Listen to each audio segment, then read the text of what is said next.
Morning. Woke up to a bunch of idiots trying to cancel Dolly Parton. This is old Texas Paul. Hope your coffee's as good as mine. Hell, I hope it's better. I really do. I really do.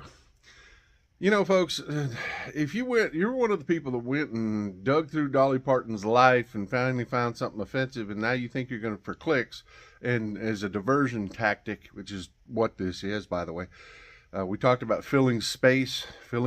People only have enough time in their lives to take in so much information and process, analyze, and think about so many things in the day. And this is just something that they've injected in here to fill the space because we love Dolly Parton so much. They know people would react to it. If you're one of those people that are doing that for clicks, it's an immediate ejection from our community. If I see one of your negative Dolly Parton comments, and especially in my comments section, I just immediately block you. You go out the airlock immediately. Immediately. I'm not going to have this. What I am focused on is that the Pentagon is now sending money directly to the Trump family. Yeah, that's really happening. That's important. That's important. So let me be clear about something. I would give Dolly Parton organs. I would donate organs to Dolly Parton. She's a wonderful human being. She's put in a lifetime of work. I'm not doing this, not playing this game. I am directly focused on the fact that we are now murdering people. Pete Hegseth, Donald Trump they are murdering people. And they are now funneling money directly from the Pentagon into businesses that the Trump family are financially vested in. That I am interested in. They get rid of the 14th Amendment, then we can get rid of the second. Actually, Democrats might not even have to. The right wing might do it before we get there. The Supreme Court decided they are going to hear the case on birthright citizenship, the 14th Amendment. If they rule that any president, by executive order, can decide which amendments are and are not valid, or which amendments can and cannot be restricted, you don't think for 1 second the Second Amendment isn't going to come up at some point? The right is always accusing us of wanting to take away all their firearms. Logistically, that's impossible. But the reality is, if they rule in favor of Trump on this case, the 14th Amendment, they can say to any president, well, executive order is all you need to curtail other amendments. That could be free speech. That could be the Second Amendment. Do you think an unpopular regime and an unpopular president are going to want everybody to have the firearms? I know of a certain historical regime that kind of did the same thing about 90 years ago over in Europe. But all comparisons aside, this is monumental. This is incredibly consequential, whatever the ruling is. They're either going to say, no, a president cannot, by executive order, limit any constitutional amendment at all whatsoever, or they're going to say, yeah, any president can do any executive order on any amendment they want, including free speech, including, cruel and unusual punishment, like anything, you name it, anything, even the 19th Amendment, which we know the right wing wants to get rid of too. Dan Bongino is the deputy director for the FBI. Prior to that, he was a podcaster. And what better preparation for becoming deputy director of the FBI than being a fucking podcaster? But not just any podcaster, a podcaster that spewed conspiracy theories, made things up, and Trumplefucks believed everything he fucking said. Now, prior to becoming the deputy director, Dan Bongino would tell people about this pipe bomber. Oh, it's an inside job. The FBI did it. They know what the heck happened. And the guy that did it hates Trump. He spewed that for days and days and weeks and months and made people believe it. He sounded like he believed it. Well, now he's deputy director, and they catch this pipe bomber. The only problem is he has nothing to do with the FBI, and he is a Trump humper, not a hater of Trump. So Dan Bongino has to step up and announce this and talk about it, even though he was dead fucking wrong. And what does Dan Bongino say? He says, well, when I was a podcaster, I was paid to stir things up and create controversy and that sort of thing. So what Dan Bongino just told you was, while he was a podcaster, he was paid to fucking lie, to make things up, to stir things up. So all you motherfuckers that listen to these right-wing podcasts understand, they're playing with your heads. They're fucking manipulating you. They're stirring you up to get you excited. But you know what the one thing they're not doing? They're not telling you the truth. Absolutely not telling you the truth. So, back during the Doge days, when Doge was gutting federal institutions, federal buildings, firing hundreds of thousands of federal workers, there was a time when they entered the USIP, the United States Institute of Peace. There was a physical altercation because that particular institute is not fully and solely funded by the federal government. So there were some court cases. It was a mess. But because the Supreme Court and the 6 justices that sit on the bench there that are conservative are lapdogs to this administration, they rolled over and let Donald Trump win. The USIP was shuttered and everyone fired. The building's laid dormant ever since. That is until Wednesday, when Donald Trump was supposed to host the president of Rwanda and the DRC. And before those people arrived, he decided he was going to have it at that building. Someone showed up and renamed the fucking building. Without congressional approval, they renamed the building Donald J. Trump United States Institute of Peace. Why is this man so hell-bent on remaking himself in the image of peace? Everybody knows he's a violent, criminal, corrupt thug. This is a man who literally is a reverse Robin Hood, stealing from the poor, giving to the rich. This is a man starting an armed conflict in Venezuela for their resources, who just released a drug kingpin onto the streets so that he can overthrow the Honduran government. About him is peaceful, yet everybody in his sycophantic universe strokes his fucking again without congressional approval, just renamed a government building. And where's the Congress? Where's Congress to say shit? And I know we have bigger problems. I know we do. And I know we can easily tear his name off of that fucking building, and that we will. It's the fact that this motherfucker continues to get away with plastering his face and his name on shit like he's the North Korean fucking president. Like he's a goddamn dictator. That's what dictators do, you dipshits. Donald Trump, just so we're clear, you're no peace president. You're a fucking thug. You're a violent fucking criminal. And every person in your universe will be held accountable. And they will go to prison. And Pete Hegseth, you're going to Leavenworth. And so is the dumbass who followed those orders. So will Pam Bondi, who covered up your fucking crime and lied under oath. Tear your name off of every building. We will rename your fucking ball. And the history books will not write good things about you, Donald Trump. The history books will reflect how evil you are, how violent you are, how you tried to remake your image in the name of peace and you fucking failed because you're a loser. I want to give a huge shout out to Afton, Ben, and all of the Tennessee Democrats who worked their asses off to fight for the Tennessee 7th Congressional District. I say it all the time. It is so easy to be a Democrat in a blue district, in a blue city, in a blue state. Democrats in heavily gerrymandered, voter-suppressed red states are heroes to me. Afton and her team took a district that Trump won by 22 points last November and whittled it down to barely 9 points. That is a 13-point swing. And Republicans had to pull out all of the stops to fight for that district. Voter turnout for this special election was at midterm levels. That's like unheard of. And if those numbers translate to the midterms, it's going to be a blue tsunami next year. And given how fast Donald Trump's approval is cratering, it could be even worse for Republicans next fall. So congratulations, Afton and your team, for showing us how to fight in every single district, even the deepest and reddest of them. Well, the Republicans are a lot of things, but stupid is not one of them.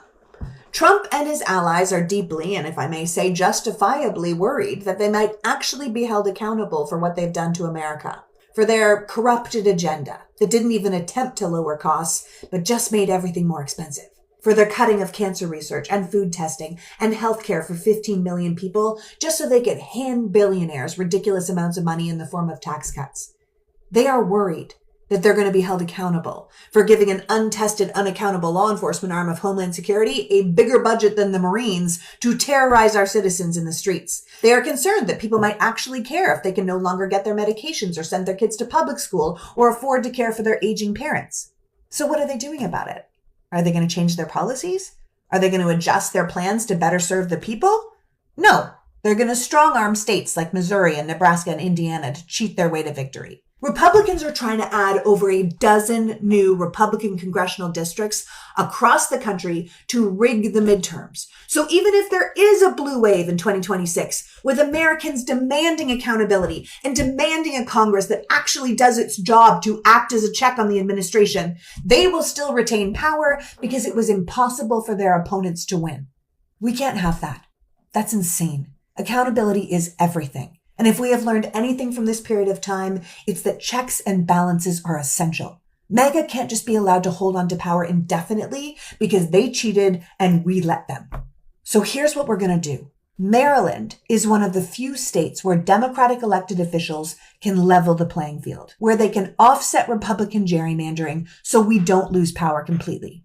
So if you're in Maryland, this is for you. Or if you know someone who lives in Maryland, send this to them. Or if you just want to reach out to Wes Moore and the Democratic representatives of Maryland from somewhere else in the country, you can do that too. But we need to tell Governor Moore and the Maryland lawmakers to do absolutely everything they can to stop the Republicans from hijacking the midterms. To remind them that if they have the opportunity to draw congressional maps to counter the Republicans' attempt to rig elections in other states, they have to take it. They have to fight back because they have the power to counter this attempted takeover, and it is their responsibility to use it.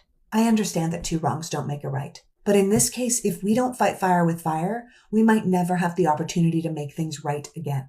So, to reach out to the Maryland representatives, text Maryland to 63033 or click the link in my bio and send a letter to these leaders. Tell them that Republicans can't be allowed to just lock in control before voting even begins. We simply can't make it that easy for them. So click the link, write the letter, and demand the change you want to see. We can do this. We can fight back. Here's something I don't understand. But if I were a Trump supporter, I wouldn't need to understand because I would be dumb and gullible. In their press conference, I think it was yesterday, about the arrest that the FBI and the DOJ made in the DC pipe bombing case, the individual who planted at least two pipe bombs at the headquarters of the DNC and the RNC in the very early morning hours of January 6, 2021. Pam Bondi, Attorney General, and Kash Patel, FBI Director, who consistently looks like a bug-eyed possum who just shit his pants, both of them stressed, and I didn't really understand this at the time, both of them stressed there was no new tip that led to this guy's arrest. There had been no new information incoming from the public that led to this guy's arrest. They simply used the materials that the FBI already had in its files to track this guy down. And then Kash Patel explicitly said that the Biden FBI and the Biden Department of Justice sat on its hands for 4 years and didn't investigate this case. And, I mean, the implication was that Joe Biden's FBI under Chris Wray, who was handpicked for that job by Donald Trump during his first term, and Merrick Garland sat on their hands. Now, I can see why people would think that Merrick Garland would sit on his hands, because he had his thumb up his ass for the first 20 months of his term before he appointed Jack Smith. But the implication that Pam Bondi and Kash Patel were making is that the FBI knew who the pipe bomber was, but did not arrest that person because it would be somehow advantageous to the Biden administration to not arrest that person, or it would be somehow disadvantageous to the Biden administration if that person was arrested and publicly identified. I was like, that seems weird. I wonder why they would say that. I don't understand why they would say that. And there's absolutely no way that Christopher Wray, as FBI director, would do that. I mean, if you're the director of the FBI and you know who the fucking DC January 6th pipe bomber is, you're not going to arrest the guy? I mean, seriously, come on. That's a huge win. And, well, then today I came to realize why they were saying that and why they were trying to do the shiny bauble. Look over here, look over here. Don't look at what's here. Look over here at the shiny bauble. And trying to blame Biden and Chris Wray for the delay in this guy's arrest.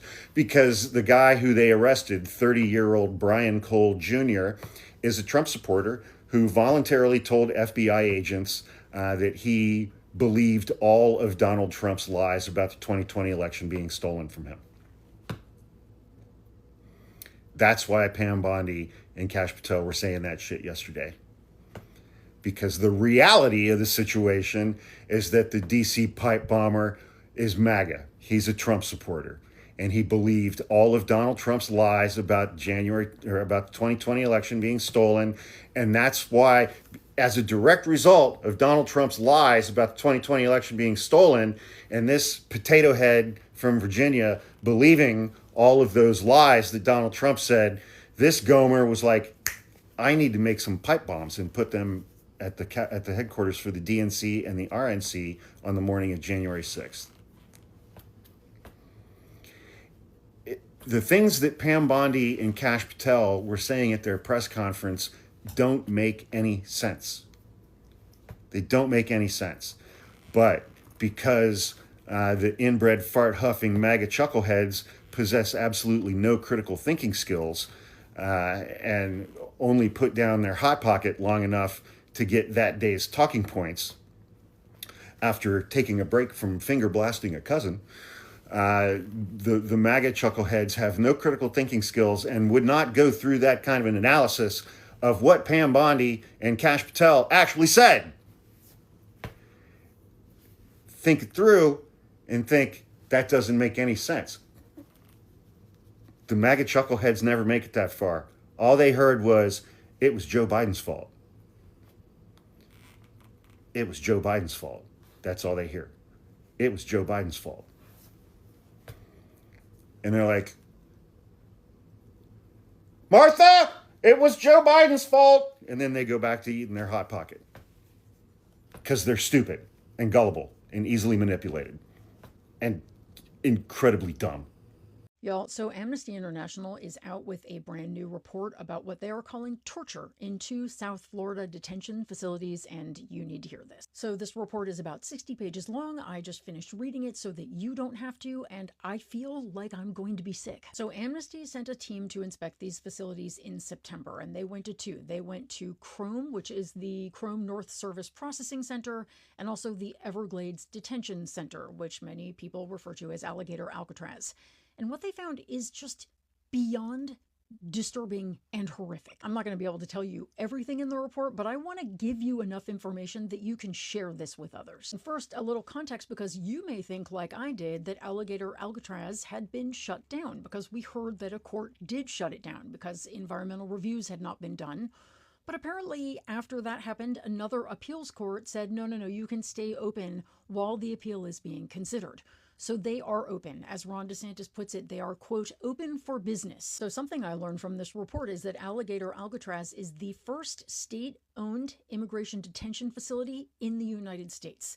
That is a very important fact to understand. Because it is run by the state and not the federal government, there's no federal oversight. People there aren't even tracked in ICE databases, and that's why we keep hearing about people who cannot find their family members who they think may be there. And Amnesty International is underscoring that this is not normal. In fact, they are calling it enforced disappearance. And very likely because there's so little oversight, the conditions there are beyond brutal. People are sleeping where fecal matter and sewage are flowing into their sleeping area from toilets that are in the middle of their cages. The lights are on 24/7. The AC is blasting so hard that people are freezing. There are mosquitoes everywhere, and inmates get to shower once a week. If that, there's, again, no privacy at all. The food is almost inedible and the water is almost undrinkable. People are routinely being denied medical help and the medication they need to survive. Whenever people leave their cages, and yes, they are called cages, they are in shackles, always. Even if they are in severe medical distress, always shackled. But here's what Amnesty International is specifically calling torture. There is something there called the box. It is a 2-foot by 2-foot cage that they lock people in with their feet shackled to the ground and put them outside in the sun for hours and hours with virtually no water. I want you to stop and imagine what 2-foot by 2-foot looks like. I want you to imagine being chained inside of a cage that is that size. That is torture that we are committing. And I'll tell you, Florida taxpayers should be pissed off. This alligator Alcatraz has already cost $360 million, and guess how much it's going to cost every year to continue to operate? $480 million. Guess where that money is coming from?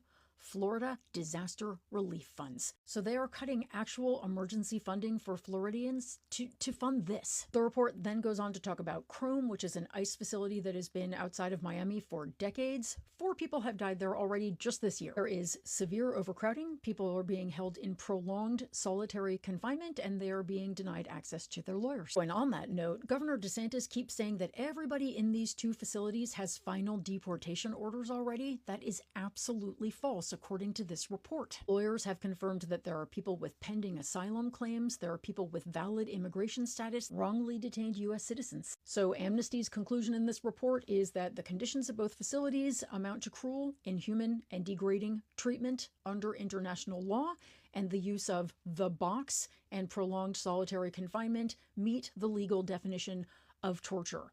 We're not talking about 1930s Germany. We're not talking about Afghanistan under the Taliban. We're talking about the United States right now while we speak. And make no mistake, we can lay this at Ron DeSantis' feet, but ultimately the buck stops with Donald Trump, who not only approves of this, but celebrates it, sadistically loves to torture people with brown skin. So seriously, y'all, if you're wondering what you would have done in 1930s Germany, you're doing it right now. And it's not too late to change if you don't feel like you're doing enough. So go to the link in my bio or to the first comment under this video to find the link to the report, read it, share it. It's uncomfortable and miserable, but we don't get to look away just because it's not happening to us. I know this is overwhelming. I know it's painful, but the only thing to do is keep working and fighting together until we stop this and until the people who are committing these atrocities, and that's what they are stripped of power and held responsible for their actions. So let's do that.